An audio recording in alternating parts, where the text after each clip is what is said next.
Began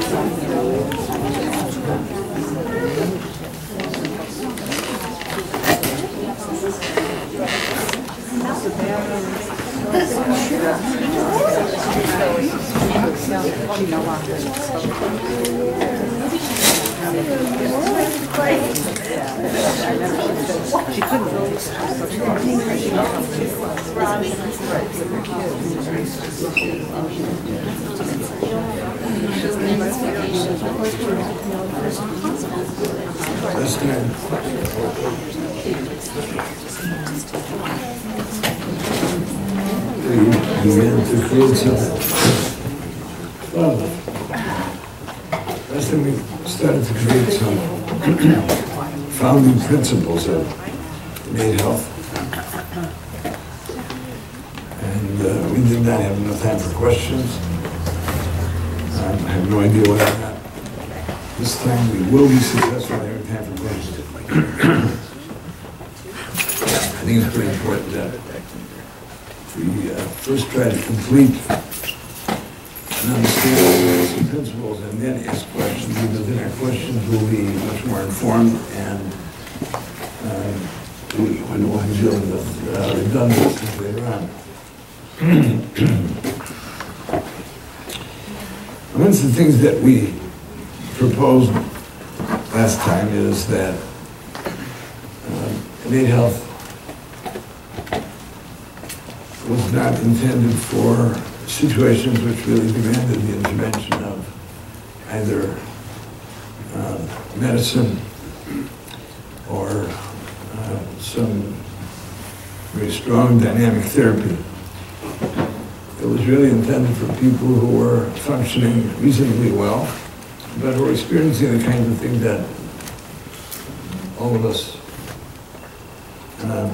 deal with on a regular basis, which drain the quality out of our lives, which leave us either frustrated or angry or sad too much of the time, which have a tendency to create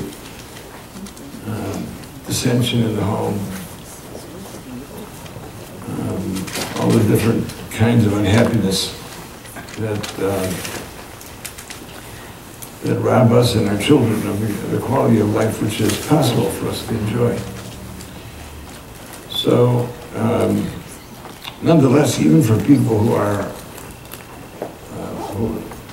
who do require some stronger intervention, either psychopharmaceutically or through dynamic therapy, Innate Health is a very, very valuable tool, and it certainly accelerates the kind of well-being that these people can experience, and it's an extremely valuable asset. So it is a tool which is very, very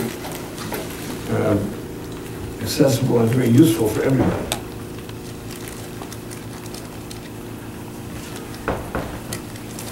One of the premises that we discussed last time was the fact that God created the world out of his perfect goodness, and that therefore the basic energy of the universe is very positive, and that everything is sustained by that very positive energy, which consequently means that if we are not part of that energy, if we're not plugging into it, that we are not getting the benefit of the purpose and the direction of creation. It's supposed to, God will ask us, the Gemara says that God will ask us, do we enjoy his world? And unfortunately, I think a great many people will not be able to answer that affirmatively. Secondly, by not taking advantage of that positive energy, we are not only adversely affecting our lives, we're affecting many other lives, the lives of our loved ones, our spouses, our children, our friends. So it behooves us to recognize that the universe is basically suffused by this very positive energy and that it is available and that we are accountable for not taking advantage of it. If we realize that basically people are healthy, just as physically, we used that metaphor last time, an example last time, just as physically, the body does not need any instructions on how to heal itself. The body naturally recognizes things that are not good for it and responds to it with its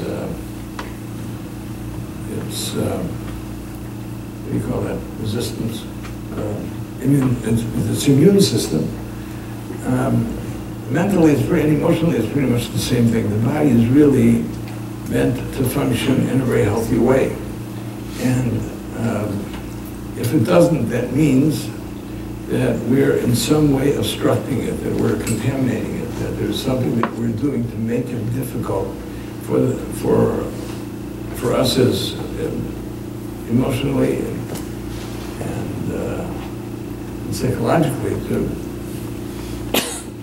be natural, because our natural state of being is a healthy state of being.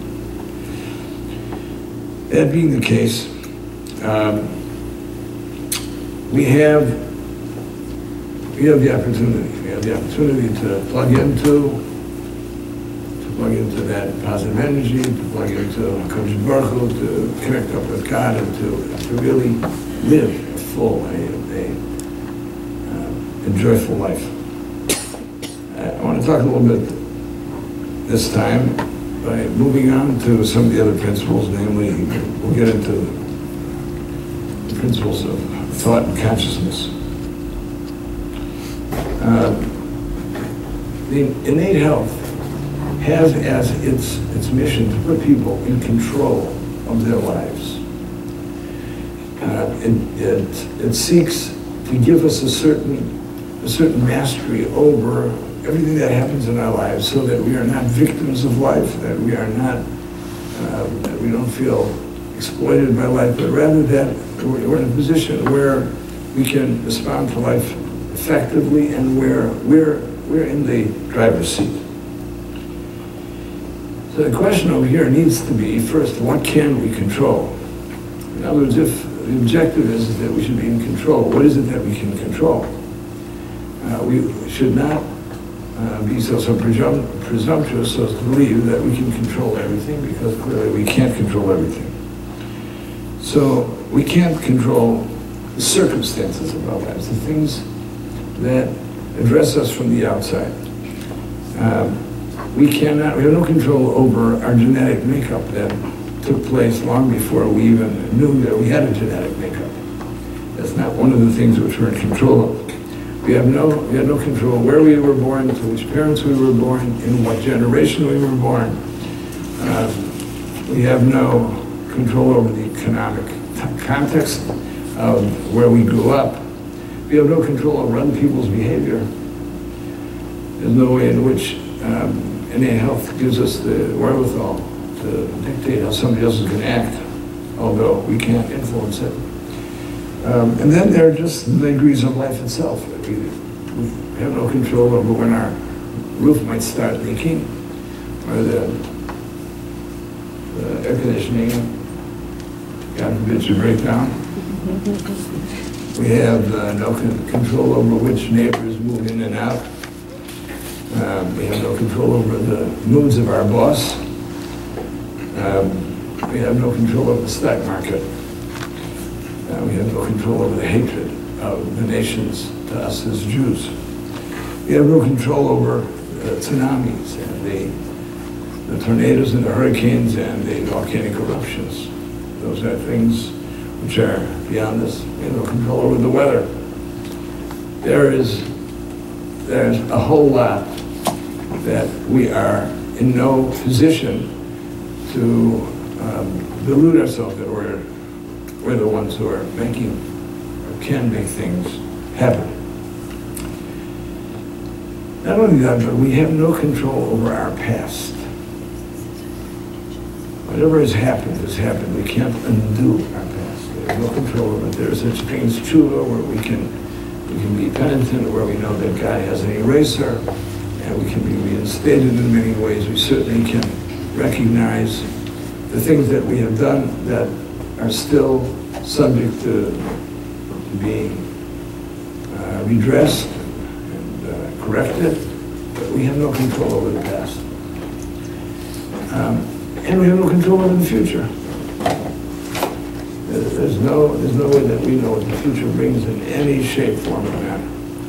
The only thing we have control over is right now, the present, where we are at this moment. And that is something over which we have control.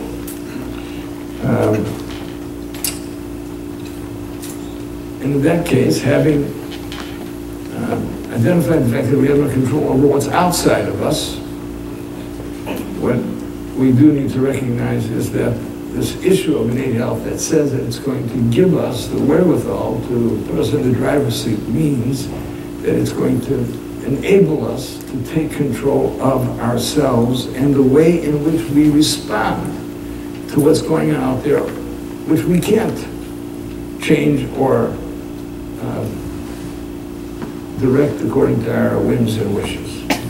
So there are the many things that go on in our lives outside of ourselves, which we cannot change, are nonetheless things which we can take ownership of by the way in which we answer to them.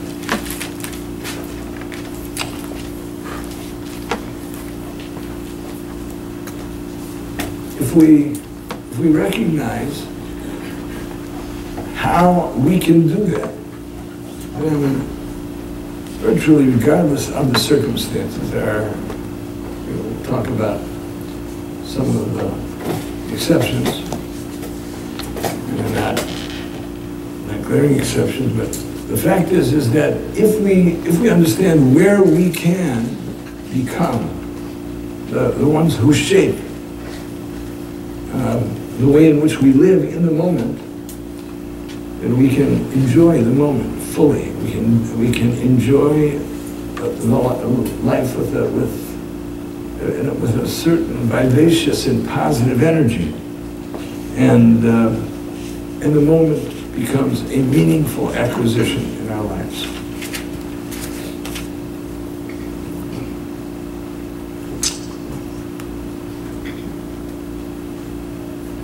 To someone who lives with faith, someone who is committed to Torah,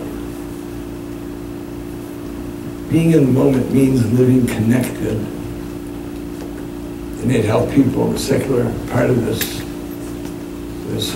thought would say being connected to wisdom. But to us it means being connected to HaKadosh Baruch Hu. With us it means that being in the present moment, fully in the moment, means that we feel connected to the divine.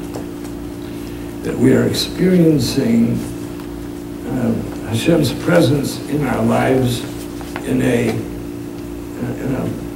meaningful and an active way. Obviously, that means that when certain things come up that demand that we check what is God's desire of us, what is His expectation of us in this particular instance, that we would be sufficiently learned or well-informed so that we would know by what criteria we're to make that decision. But there are these many things that we spoke about last time, many areas which on a moment-by-moment basis have nothing at all to do with halacha. They have to do with interpersonal relationships. It has to do with all of the ways in which we meet all of the challenges of life. And we know that HaKadosh Baruch Hu wants us to experience life joyfully. He holds us accountable for the fact that whatever we have is for us what we need to have. If we have an abundance, or if God forbid we have something less than what makes us happy, nonetheless, the Almighty who cares about us quintessentially and whose providence governs all of the things that happen in our lives in the most exacting way, in the most thorough way. So we are all equipped with all that we need to live purposeful and meaningful lives in the sight of God. So God wants us to experience life positively. He wants us to experience life joyfully. These are all things that we know from all of the psukim and all of the Shalom meditation. He wants us to experience life with equanimity, calmly, serenely, constructively. He wants us to experience life charitably, to be generous in judgment, to be generous with our resources. He wants us to be patient with others. He wants us to be patient with ourselves. Mesilas Yesharim is a sefer of Musar which is built on a Baraisa of Pinchas Ben Yair, who has an entire list of the kinds of qualities and properties of character that the Almighty seeks that His sacred, consecrated nation would integrate into their being, amongst which is to live with zrizos and zehirus, carefully, respectfully, with excitement, with passion, with anivus, with humility.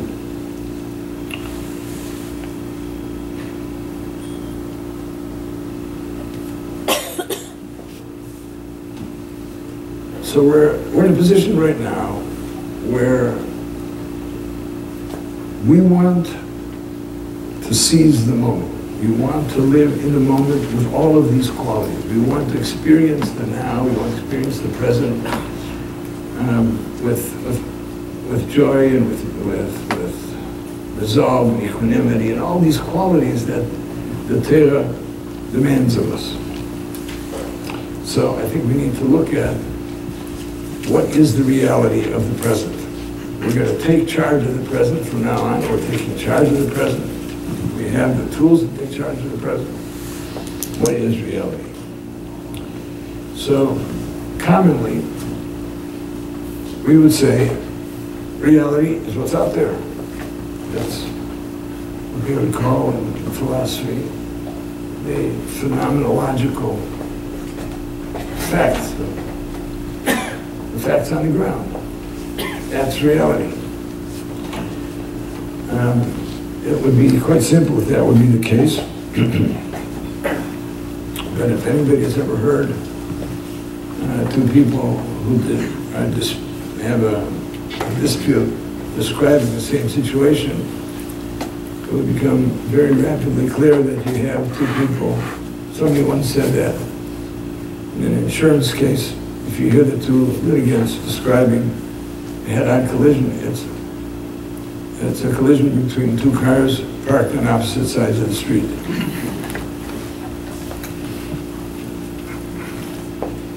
Modern psychology makes a distinction between two words, sensation and perception. Sensation are all of the sensations which impact on us. We have five senses: sight, hearing, touch, and the ability to inhale different fragrances and such. So we have all these different senses and taste.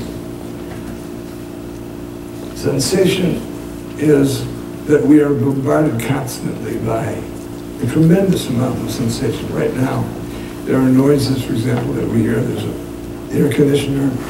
There's the sound of what's going on in the street. There's all kinds of rustling taking place. But we hear not all of the things. We see there's a lot of things that right now are impacting on your retina. But there's a lot of stuff that we don't see. And the reason we don't see it is because there's something called perception. So perception is discrete. Discretion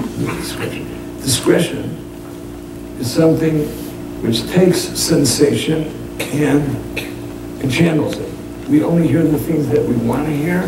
We only see the things that we want to see. We only feel the things that we want to feel. Right now, there are lots of things that really, if you were sensitive to, you could feel the clothes on your body, you can feel the pressure between yourself and the chair. Lots of different sensations and touch and feeling, but we don't experience those things because they're not part of perception. Perception is something which is discrete. It's something that meets a certain interest on our part. Moshe HaKodesh added to that the fact that a person is wherever his mind is. So if a person is standing and davening, but his mind is in a marketplace, then he's in a marketplace. He may be physically in shul, but since mentally and a human being is, wherever the best part of him is, and the best part of him is his intellect. That's what distinguishes us from the subhuman species. So if our mind is someplace on some distant planet, that's where we are. So perception, from the standpoint of the Moshe HaKodesh, tells us not only that we're experiencing what we want to experience, but we are in whatever space we think that we should be occupying. Given all of that, reality is not completely determined by what's out there, but rather it's determined by what we want to take in from what's out there. Really, the conclusion is that reality is not something outside of ourselves, but is something that we create with our minds and our interests and our tastes and some preconceived ideas that we have about what's supposed to be reality. And when we take in the world, we take in events, we take in words that people say, we're responding to what's taking place in our lives at any given moment from the standpoint of how we want to experience it. That becomes our reality. So the bottom line principle over here is that Innate Health, and I believe our own, we can support this with our own feeling, is that reality is something that we create. So it's a combination. There are certain things that are happening out there, and then we superimpose our person, our psyche, our interests, our designs on what's happening out there, and we interpret it within that equation, and what comes out is our reality.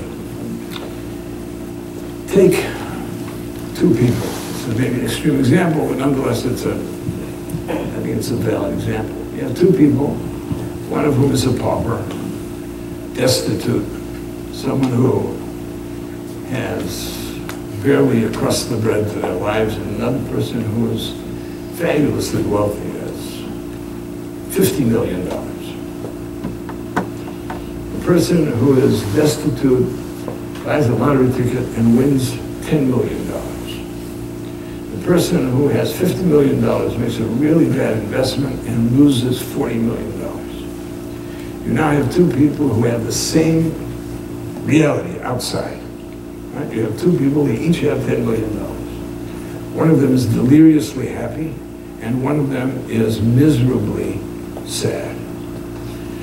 So, if reality is just what is out there, then they both have the same reality. And why is it that one is experiencing great happiness and one is experiencing great sadness?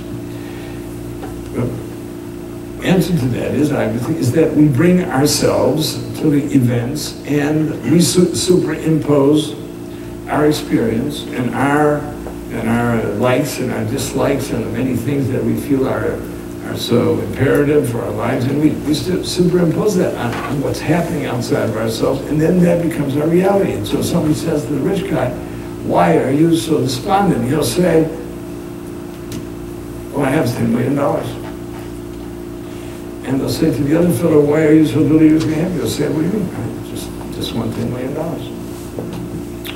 So, but that's really true. It's really true of the way in which we experience the world. We experience the world not from the outside in, but really from the inside out. We bring ourselves to what's happening, and as a result of how we decide we're going to shape what's happening out there, that's the way in which we end up feeling about the world, experiencing the world, and those are the emotions with which we live.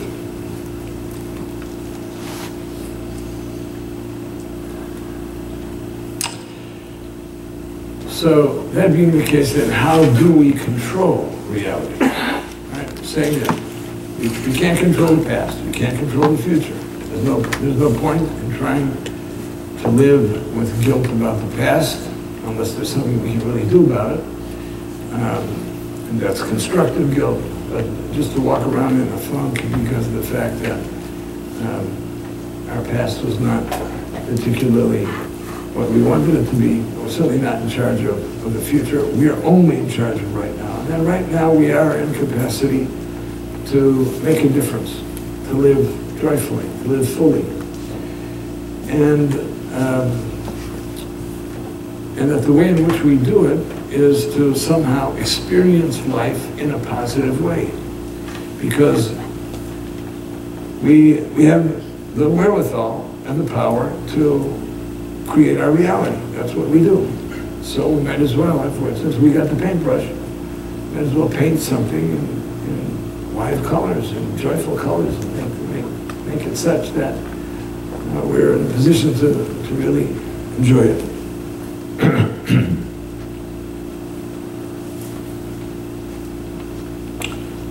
So I'd like to speak about the primacy of thought. You can't have any experience really without thought. All experience is something that goes through our thinking. And it's really impossible to experiencing anything negative without first having a negative thought. If I were to say to you right now, I want you to feel angry. I want you to feel angry. You wouldn't be able to do it unless you first started thinking about something which would anger you. You'd have to come up with some thought which really turned you on to irritation and aggravation, and then you could feel angry. There is no such thing as a negative feeling that's not preceded by a negative thought. Now that really opens up the door, because we now have a handle on negative feelings. We have a handle on what it is that can make a difference between whether or not we're living life positively or otherwise. Because it's something which is within our ability to choose.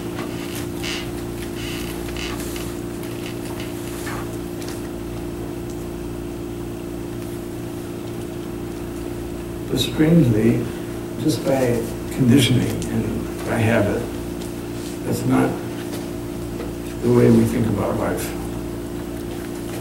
We don't say to ourselves, I'm responsible for the fact that I'm right now in a lousy mood.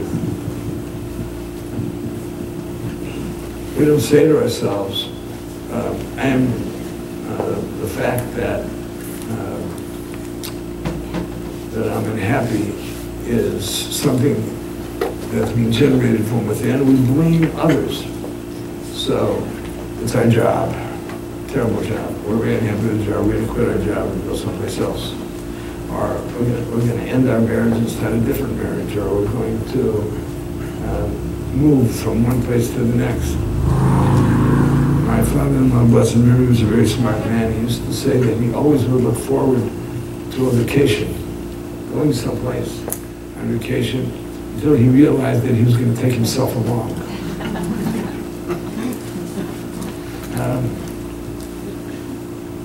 And the example that this photo brings in this regard is a woman who's in labor and pleads with the midwife that he should be allowed to get off this birthing table and go to a different part of the room where maybe she'll feel better.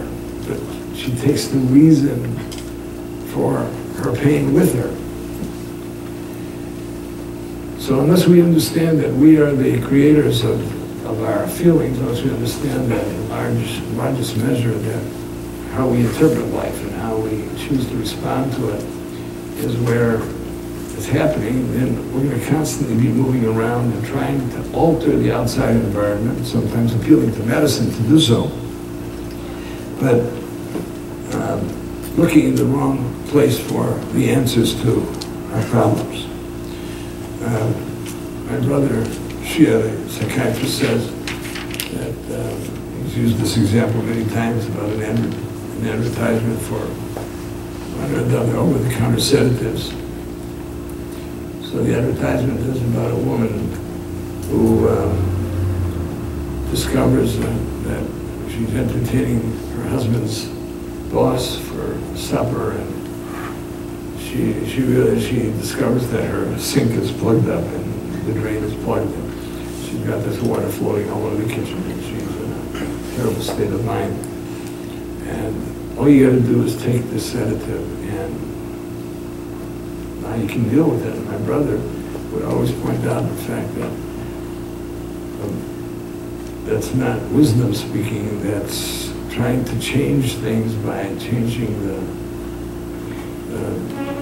environment rather than using wisdom to address the problem, for you to call a plumber. So we're in a place where we recognize the fact that the answers are not going to be found outside of ourselves. They're going to be there by changing out there, by changing inside.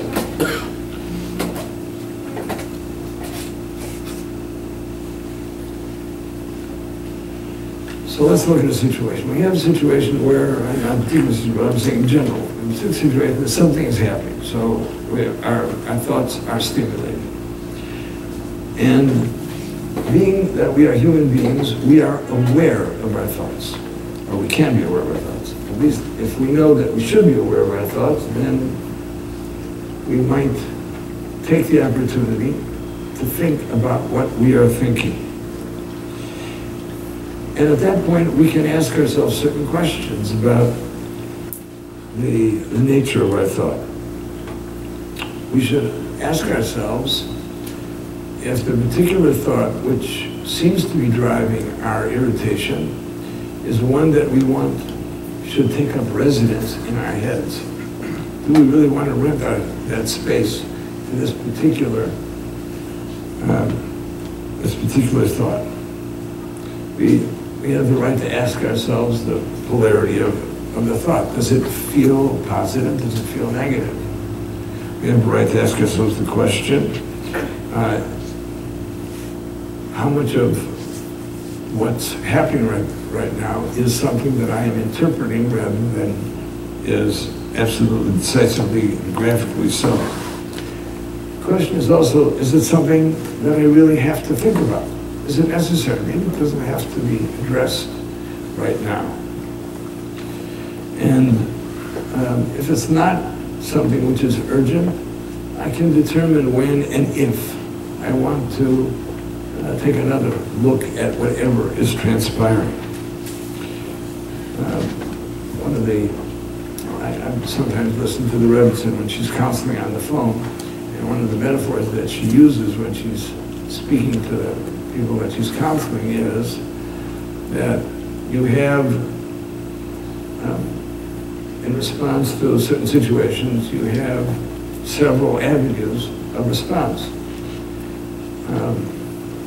You can think about it this way, or you can think about it the other way. You can think about it in a constructive way, you can think about it in a very negative way, you can think about it as a very painful way. The question is, you have two buses, which bus do you want to get on? It's a choice. Which bus do you want to have carry you to wherever you want to be going? I'm going to use some terms over here in describing thought, which I believe will be helpful both from the standpoint of seeing how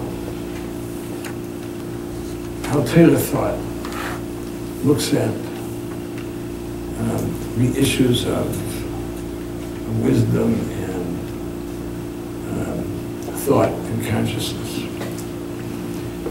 Many of you are familiar with an acronym which describes a certain Hasidus today called Chabad. Chabad is an acronym for three words, Chachma, and Bina, and Das, which are three very distinct expressions of the way in which our minds work. One of them is creative thought, free-flowing thought. Another one is analytical thinking. And one of them is consciousness. So let me speak first about free-flowing, creative thought. The word in Hebrew that describes that is called Chachma. We call it wisdom. It's a dynamic expression of thinking. And the nature of Chachma is contained in the letters of the word itself. Some traditions say that the letters in Chachma are Koach Ma, the power of humility. Ma means what? A person who's not full of themselves, who's not arrogant, who's not haughty, who's not always hungry for attention, hungry for people to supply his wants and needs and desires. It's a person who has consummate humility. They don't occupy any space there. It's the power of nothingness. So Chachma is that particular form of thinking which is built on humility. It's completely open. It does not approach any situation with any kind of preconceived ideas. It's eager to learn. There's a certain innocent quality to it. It's extremely engaged in an honest inquiry. It's very quiet. It's very serene. Chachma is something which is undistracted. And Chachma is positive, in charge, in polarity. Chachma is a very generous state of being. There are no preconceptions, and it's inclined to judge everything respectfully, charitably, to give the benefit of the doubt. And the Gemara has some examples about judging charitably, which are astounding, about situations which seem so compelling in the way in which 999 out of 1,000 people will judge this situation very critically, and very negatively. And the Gemara says that in this particular situation in which there was virtually no wiggle room, that someone went through all kinds of mental gymnastics to think well of the other person, and it turned out that that's exactly what had happened. All of the mental gymnastics, as rare or as unusual as they might be, that was precisely the sequence of events, and he was right in being generous in judgment. So, Chachma acquires information, it acquires knowledge by self-transcendence. It's very transparent, it's extremely open, and brings nothing to the table which would obstruct the flow of information into it. Bina, on the other hand, has two functions. One of which is that when it's working appropriately together with Chachma, then it takes Chachma and it articulates it.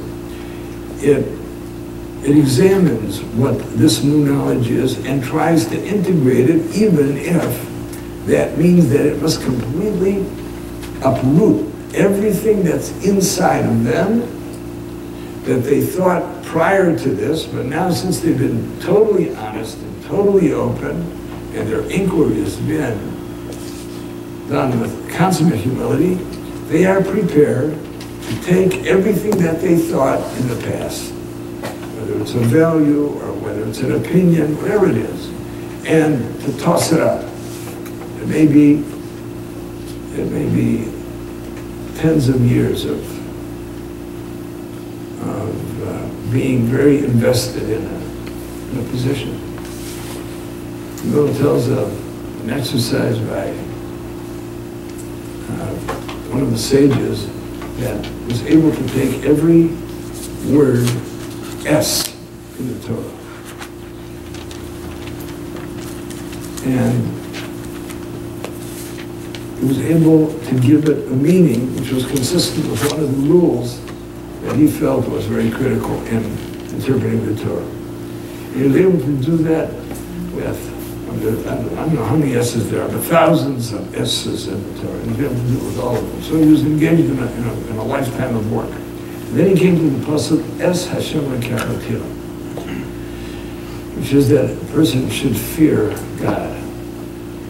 And inasmuch as God is the only one, exclusively, that we should fear, and you could not in any which way defend the possibility that there would be something in addition to God that you should fear. So the S, which was always for him, by his rule, something inclusive, was something that he couldn't do. And he took a lifetime of work, and he said, my entire life's work is invalid because I can't do that. I can't apply that rule to this person. Came along Rabbi Akiva and demonstrated that even that pasuk was something where the word S could be interpreted in a meaningful way which would not violate the rule that God is the only one you should fear. But it's that humility, it's that openness which arrives to us through Chachma, through genuine inquiry, through genuine humility, which allows for Bina to take that information and, if necessary, to completely restructure the person's outlook. However, if Bina is not working together with Chachma, it will do the opposite. Bina will take all of our preconceived notions and will either reject something which is absolutely perfectly clear, or it will try to restructure what was perfectly clear so that it fits our preconceived notions. And one of the things that happens in our lives when we're not using thought constructively is that process of analytic thought, or Bina, is imposing all of its preconceived ideas and preconceived values and preconceived notions on what's happening out there so that we experience it in ways that will confirm what we're thinking and have been thinking all along.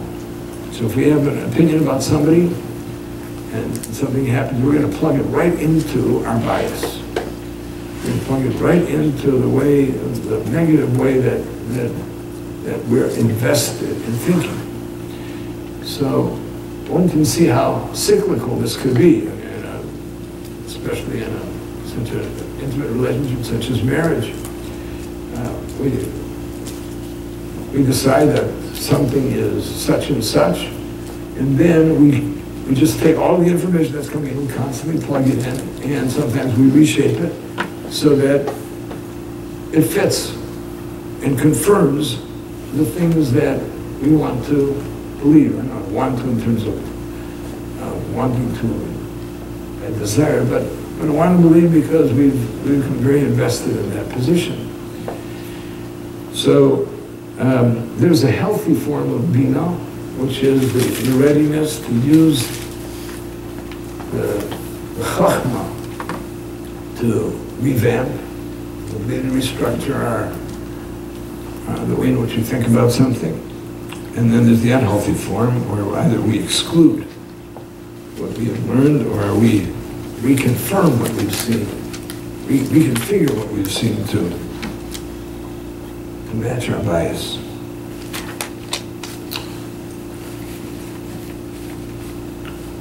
Innate Health talks about the way in which ego contaminates our thought.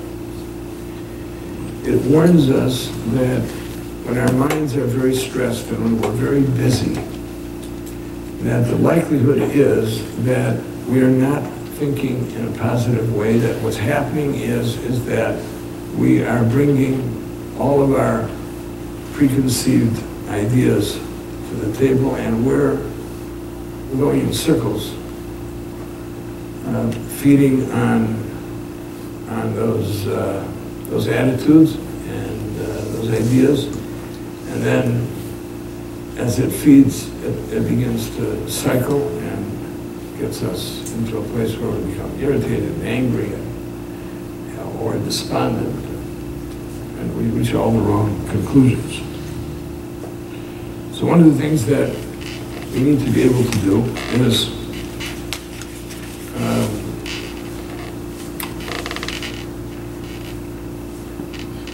to try to clear our minds, to try to get into that serene place where what we're looking for is not what we want to find or what we think should be there, but we want to experience what's out there or what's happening in our lives from a truly unbiased, humble, and generous space.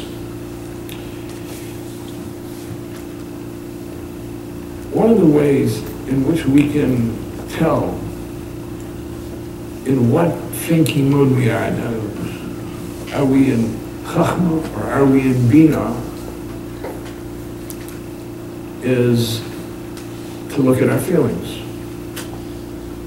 When we're in chachma, our feelings are going to be positive, they'll be constructive. You will be thinking creatively.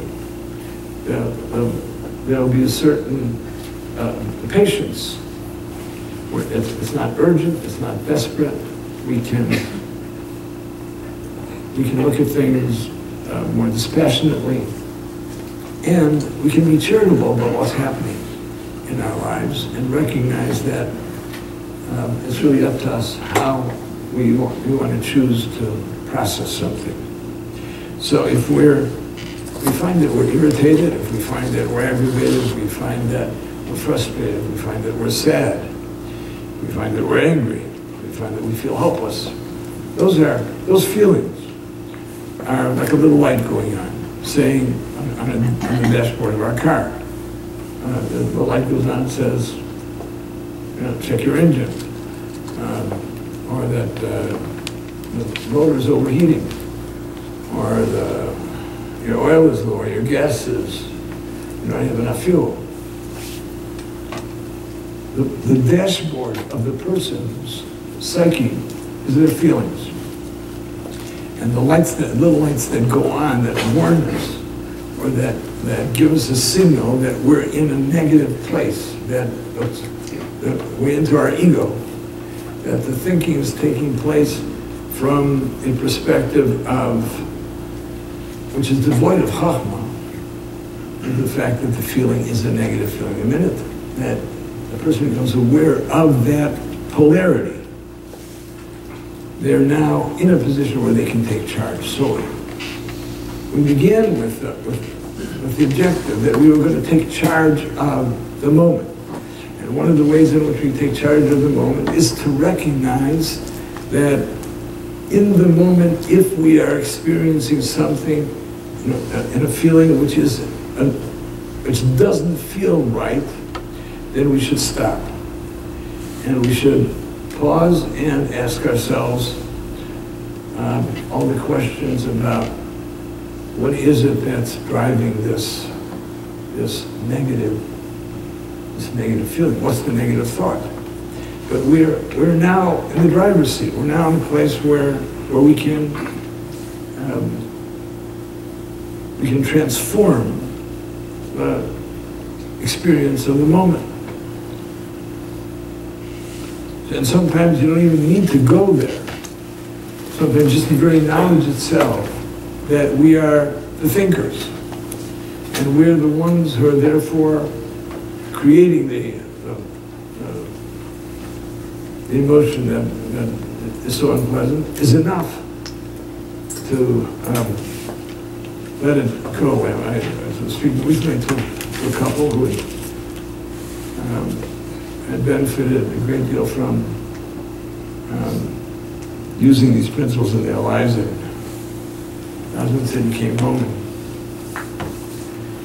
and his wife was irritable. And he said to her, are you using the principles? She said, oh, wait a minute. And then she realized that there was she was ignoring a summons to go to the room without a mezuzah. And she felt a whole lot better afterwards. You had to go to the bathroom.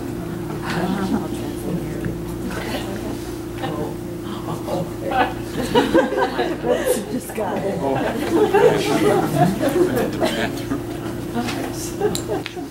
That's a nice way. It's a euphemism. Now, I think we have to make an important statement here about innate health. There's something which is called cognitive emotive therapy. Cognitive emotive therapy was basically the brainchild of somebody who's, I forget his first name, somebody else, and is very widely practiced by many therapists, and in some instances very effectively. But the premise of cognitive emotive therapy is that our thoughts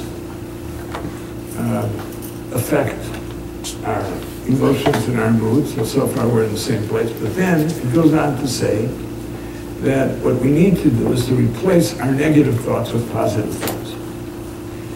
So the person who was stressed before by other things now is stressed by the fact that he has to create positive thoughts, and that if he's not feeling good, then he's guilty of not having positive thoughts, so he has to sit down, concentrate, and force himself to think positively. Innate Health says something which is, in a very important way, very different. Innate Health says a healthy person thinks positively. You don't have to force yourself. What you need to do is get rid of the garbage. The other stuff will just mushroom up. Connecting up with good health, connecting up with the divine positivity, the divine goodness in the universe will automatically transform your state of feeling into a positive way. So you don't have to think anything. What's most important is for you to let go of the things that you are bringing to this situation that are transforming the stuff in our lives into negativity and anger, frustration, and despondency. So, innate health is something which says organically that if we're in a healthy place, that we're going to think positive. And it's not just sentences that we have to think, but the entire polarity of our being will be a positive polarity. We'll just process, we'll see everything in a different way, in brighter colors and more positive colors and more joyful colors. So, what we're looking to achieve over here by integrating this approach into our lives is to restore our default position. Our human default position is good health. Organically, physically, we're equipped to deal